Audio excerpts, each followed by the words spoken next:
So 200 chapters of the 7 deadly sins, aka Nanatsu no Taizai. Now with this video I'm going to briefly cover chapter 199 and I'm going to talk about chapter 200 as well. With chapter 199, the reason I say briefly is because it was a slaughter fest. I'm not going to lie, like it was mainly just showcasing Diane and King, which we kind of already knew. I mean, for the most part, I've been saying it for a while now, that Diane and King are pretty freaking weak compared to the other 7 deadly sins, especially in the situation that they're in against the 10 commandments. Like, Diane and King, they have a long way to go, and I think it's also been foreshadowed for a while now as well, which didn't really get too much into this in these past couple chapters, but nonetheless, is that King definitely needs his wings, because you see Gloxinia and Dolores and shit like that, they were kicking their asses. I mean, chapter 199 was just a slaughter. At the end, you see King on the floor and shit like that. And then we had the twist, which left a lot of people in suspense until chapter 200 cleared it up, where it was like, what the fuck are Dolores and Gloxinia talking about with, yeah, we want to train you. A lot of people were assuming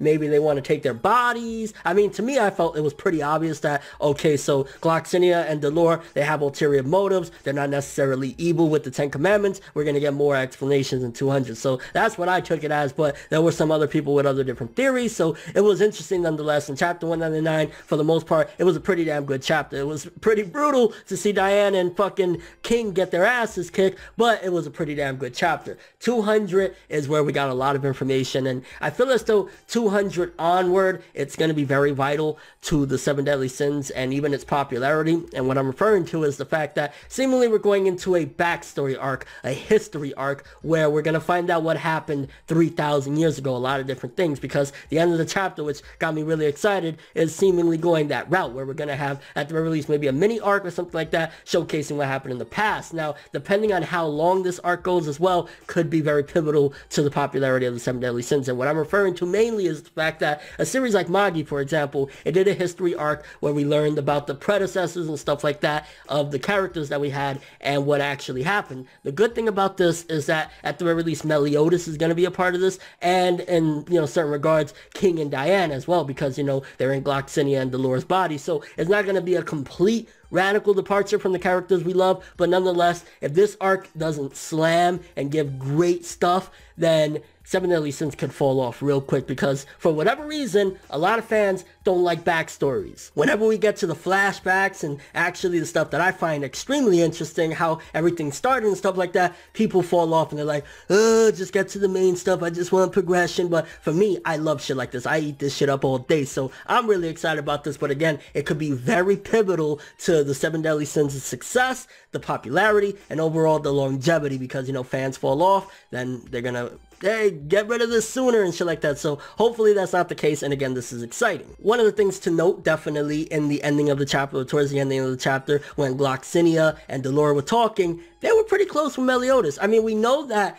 3,000 years ago, Meliodas was a part of, you know, the demon clan and shit like that. And there's a lot of things that were just left unsaid up until now that is kind of like we got to piece together and shit like that. But based on the jokes that Gloxinia and Dolores was saying before we jumped into the flashback, you can see that they were at the very least close with Meliodas. So it's making the relationships that they had a lot more interesting. The fact that they're telling these jokes and shit like that, which Meliodas seemingly was to a certain degree the same guy that he's always been. It's just that at certain points in history, he was probably just a psychopath murderer, but nonetheless, when he was good, he was the same guy. He was a nice guy. He told jokes and shit like that. So seemingly Meliodas hasn't changed that much in his humor and in that regard, but nonetheless, yeah, it seems as though Gloxinia and Dolores at the very least had a decent relationship with Meliodas before everything went to batshit crazy hell. And also in this chapter, we got the revelation that Gloxinia and Dolores are not necessarily a part of the demon clan. Something happened there, which hopefully we're going to get all the details, and that's really what I want, but something happened there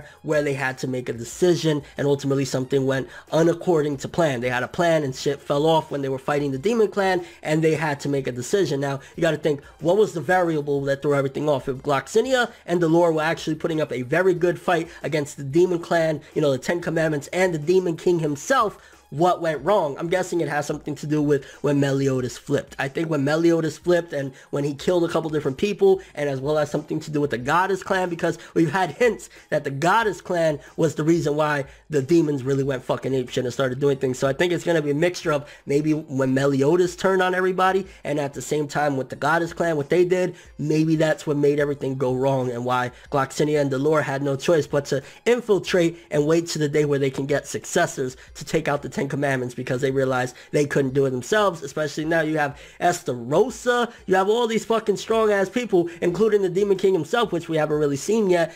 There's no way that they could have done it by themselves. So I'm guessing their plan was, we're going to wait it out. We're going to find true successors that can do what we couldn't do. We're going to train them, which obviously Diane and King desperately need the training. And that's where we are right now, of course, going into the past. Now, the magic that they used, they said it was by somebody that they knew or they were pretty close with. I'm assuming it's of the same shit that the Druids used, because it brought them into this world, and it kind of reminded me of the training that Meliodas went through. So the Druids' magic, or the, you know, the power that the Druids used or whatever, I think that that's also spawned off of the old Goddess clan. And based on that shocking ending, which was really exciting, and I hate to be one of those people that I called it, because I'm sure a lot of people called it as well. But again, I was kind of mixed up and I didn't really know if I was actually making an assumption or not, but I assumed that Elizabeth was around those 3,000 years ago, and that's definitely Elizabeth. That's not Liz. That is 100% Elizabeth, just like, you know, before she was reincarnated a couple different times or whatever, because it looks straight up like her. She just had wings, and seemingly Elizabeth, our Elizabeth, is a descendant, a reincarnation of Elizabeth from the Goddess clan. So really exciting stuff there as well. And of course, again, we see that 3,000 years ago, they were all cool. So I'm really excited about the direction that the story is taking, because in 199, we got to see Diana King. Of course, again, we knew this. They desperately needed training and shit like that, which, to be honest, I know some people were critical about it. They were like, Diane and King, you guys suck, this and that. But I think it was more than apparent that they were really weak. I mean, we knew that the 10 Commandments could stomp them pretty easily. So the fact that Dolor and Gloxinia didn't really kill them, and the way they were going about it, I think it started to become more obvious, especially when you got to chapter 199, what their intentions were. Because let's be real here, if they were that weak compared to Gloxinia and Dolor, don't you think that they could have easily stomped them out and killed them immediately? So it started to become obvious, and of course, I think by the end of 199, to me, it was clear that they had no intention of killing them. There was something more to it. But there's just so many questions that these chapters, especially 200, arise. For starters, okay, we know now that back in the day, Meliodas, Gloxinia, Dolor, and Elizabeth were really cool. I'm kind of curious, because is this the point prior to the war? I'm assuming, because we're getting all the backstory right now. This is giving them all the insight they need to know on what went down or whatever. Is this prior to the war with the Demon Clan? So at one given point, all of the different clans were cool, because again, you got the Goddess clan there, you have the fairies, you have the giants, and then you got Meliodas, which I guess he represents the humans at that particular point. So it's kind of making me wonder, did Meliodas at that point even know his heritage, where he actually came from? Was this prior to the war, or was this like during the war? I'm assuming this is prior to it, because again, one of the things that they also said was Meliodas went rogue and did what he did because of the death of Elizabeth. Maybe he started off, maybe he went into the Demon Clan because he had no choice, because again, you see Dolor and Gloxinia, they joined the Demon Clan at some given point, right? Why would they do that? Maybe Meliodas did it at the same time. He's like, okay, I want to protect Elizabeth from the Goddess clan. They won't kill her if I join them. Ultimately, they killed her anyway, and that's why he said fuck it and went against the Demon Clan, I'm assuming, and betrayed them. It was probably all to do with Elizabeth, and it's really tragic if you think about it, because this was 3,000 years ago, and who knows how many times, even prior to Liz, did Meliodas have to suffer losing her. Like, who knows if there was like multiple different times she came, he saw her die over and over and over, and that's why the Druids like showed him that and said, hey, can you handle it? Can you handle not going into that savage, crazy, ravaging mode, seeing this again? Because again, I'd imagine over the course of 3,000 years, maybe there might have been more times that he lost Elizabeth than even we know. Besides the fact that seemingly this Goddess clan Elizabeth, I'm assuming, is going to be the one that dies, but then also he lost Liz. Maybe in between there was even more times, or maybe he was waiting in between the 3,000 year time period up until 10 years ago for her, and then he loses her right there, which I'm kind of curious why the reincarnation with Liz looked very different, but then, 10 years later we get Elizabeth and she looks straight up like Elizabeth from, 3,000 years ago. And I mean, either way, again, honestly, right now, Seven Deadly Sins, I'm liking the direction it's going. I'm glad that we're getting a lot of the history. We're going to finally see what truly happened, what triggered the events of the war 3,000 years ago against the Demon Clan,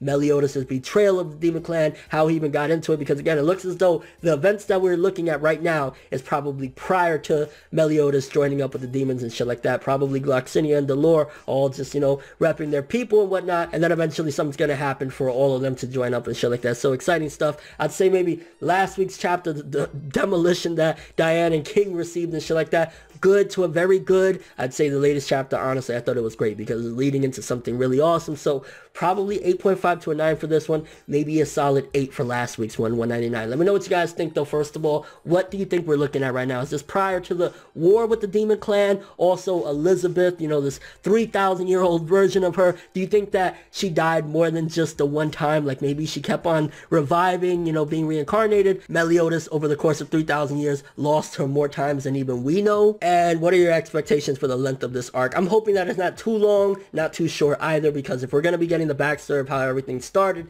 then it needs to be a decent amount. I want to say maybe at the most 1 or 2 months of chapters. I think if it's just like 1 or 2 chapters, it's probably going to be too short to explain everything, but I hope it just doesn't damage the Seven Deadly Sins' popularity, because people, for whatever reason, don't really like backstory chapters like this. I love it. And overall thoughts of all this, but thanks for watching. Hope you enjoyed. If you liked anything I had to say or enjoyed the video, drop me a like. I'd greatly appreciate it. And if you want more from me, make sure to subscribe, follow me on Twitter, Instagram, and stalk my Facebook to get more when the video ends. I'm ForneverWorld, and as always, people, have an awesome day.